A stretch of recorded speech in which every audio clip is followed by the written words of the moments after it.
Oroonoko, or The Royal Slave.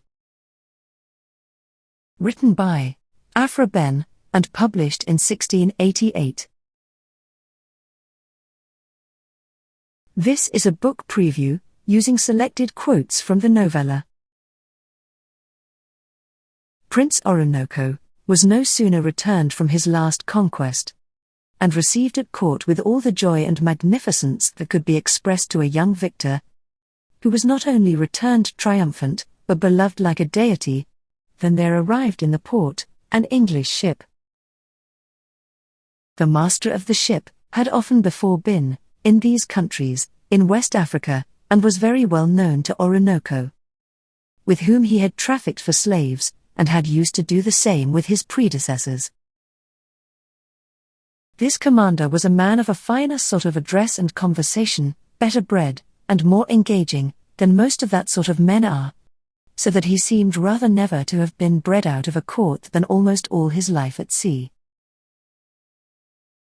This captain therefore was always better received at court than most of the traders to those countries were, and especially by Oroonoko, who was more civilized, according to the European mode, than any other had been, and took more delight in the white nations, and, above all, men of parts and wit.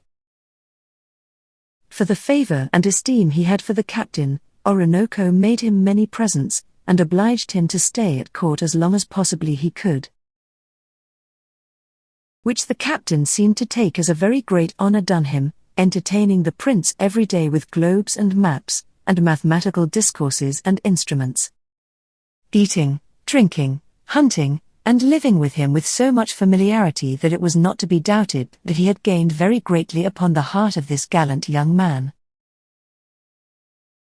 And the captain, in return of all these mighty favors, besought the prince to honor his vessel with his presence, some day or other at dinner, before he should set sail, which the prince condescended to accept, and appointed his day.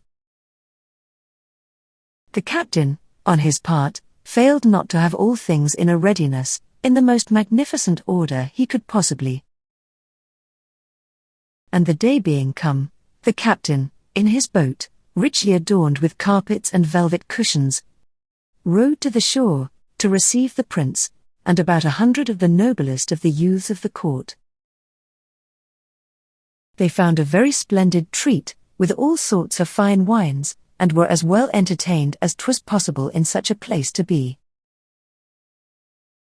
The prince, having drunk hard of punch and several sorts of wine, as did all the rest, for great care was taken they should want nothing of that part of the entertainment, was very merry, and in great admiration of the ship, for he had never been in one before, so that he was curious of beholding every place where he decently might descend.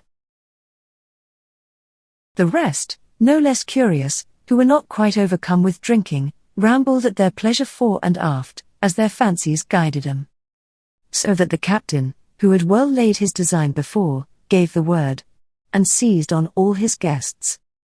They clapping great irons, suddenly, on the prince, when he was leapt down into the hold to view that part of the vessel, and locking him fast down, secured him.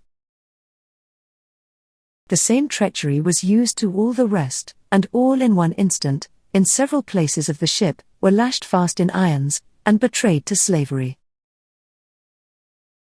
That great design over, they set all hands to work to hoist sail, and with as treacherous as fair a wind, they made from the shore, with this innocent and glorious prize.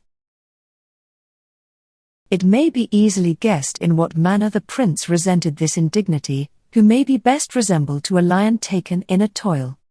So he raged, so he struggled for liberty, but all in vain.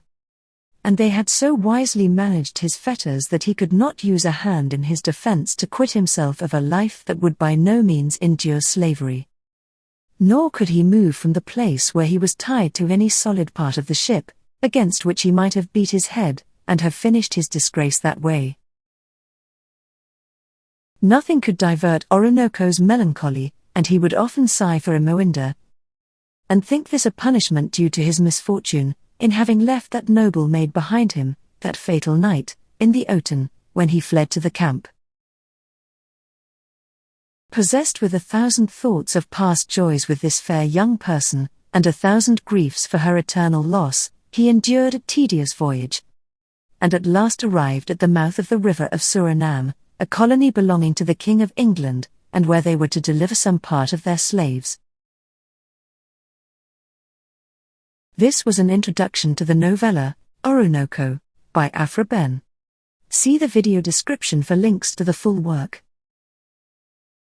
And please don't forget to like this video to support the channel, and subscribe for upcoming book previews. Thank you, and happy reading.